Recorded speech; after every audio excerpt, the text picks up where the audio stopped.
మన ముకుంద జ్యువెలర్స్ యొక్క gratitude sale అన్ని జ్యువెలరీస్ పై VA flat 50% discount, no making charges. ఈ ఆఫర్ ముకుంద అన్ని బ్రాంచెస్ లో వర్తిస్తుంది.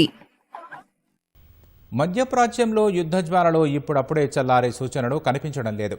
ఇరాన్పై దాడులను మరింత తీవ్రతరం చేసిన అమెరికా తాజాగా కీలకమైన ఖర్గ్ ద్వీపంపై దాడులు చేసింది. ఖర్గ్ ద్వీపం నుంచే 90% ముడి చమురును ఇరాన్ ఎగుమతి చేస్తోంది.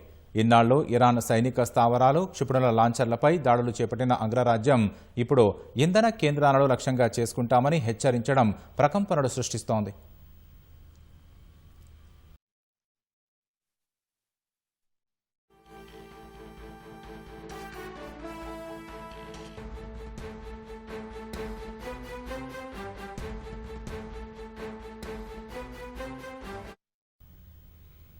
ఇరాన్ సముద్ర తీరానికి దాదాపు 28 కిలోమీటర్ల దూరంలో ఖర్గ్ ద్వీపం ఉంది.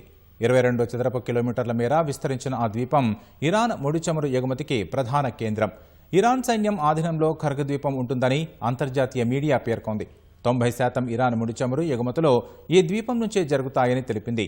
ఏటా దాదాపు 95 కోట్ల బ్యారెళ్ల చమురు ఖర్గ్ ద్వీపం నుంచి ఎగుమతి అవుతుందని వెల్లడించింది. అంతటి ప్రాముఖ్యం కలిగిన ద్వీపంపై అమెరికా దాడులు చేపట్టడం ప్రాధాన్యం సంతరించుకుంది. ఖర్గ్ ద్వీపం నుంచి దట్టమైన పొగ వెలువడుతోందని ఇరాన్కు చెందిన ఫార్స్ న్యూస్ ఏజెన్సీ తెలిపింది. దాడుల సమయంలో 15కు పైగా పేలుళ్లు సంభవించాయని పేర్కొంది. హెలికాప్టర్ నియంత్రణ కేంద్రం, హెలికాప్టర్ క్యారియర్, మ్యారిటైమ్ బేస్ ధ్వంసం అయ్యాయని వివరించింది. అమెరికా దాడుల్లో ఇంధన మౌలిక సదుపాయాలు దెబ్బతినలేదని తెలిసింది.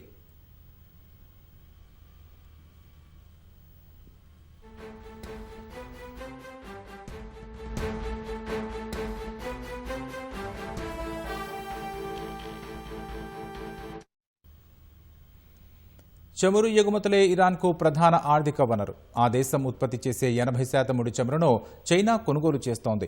ఇరాన్ సైనిక సామర్థ్యాలను 90% ధ్వంసం చేశామని చెబుతున్న అమెరికా ఇప్పుడు ఆర్థికంగా దెబ్బకొట్టాలని చూస్తోంది. అందులో భాగంగానే ఖర్గ్ ద్వీపాన్ని లక్ష్యంగా చేసుకుందని నిపుణులు చెబుతున్నారు. తమ చమురు కేంద్రాలను లక్ష్యంగా చేసుకుంటే మధ్యప్రాచ్యంలో అమెరికా వాటాలు ఉన్న ఇంధన క్షేత్రాలపై ప్రతిదాడులు చేస్తామని ఇరాన్ హెచ్చరించింది. గల్ఫ్ దేశాల్లోని ఇంధన కేంద్రాలు సహా హోర్ముజ్ జలసంధి గుండా వెడుతున్న చమురు నౌకలపై ఇరాన్ దాడుల నేపథ్యంలో ఇప్పటికే ఇంధన ధరలు కొండెక్కాయి. ఇరాన్ చమురు కేంద్రాలపై అమెరికా దాడులు చేస్తే బ్యారెల్ చమురు $150 చేరే అవకాశం ఉందని విశ్లేషకులు హెచ్చరిస్తున్నారు.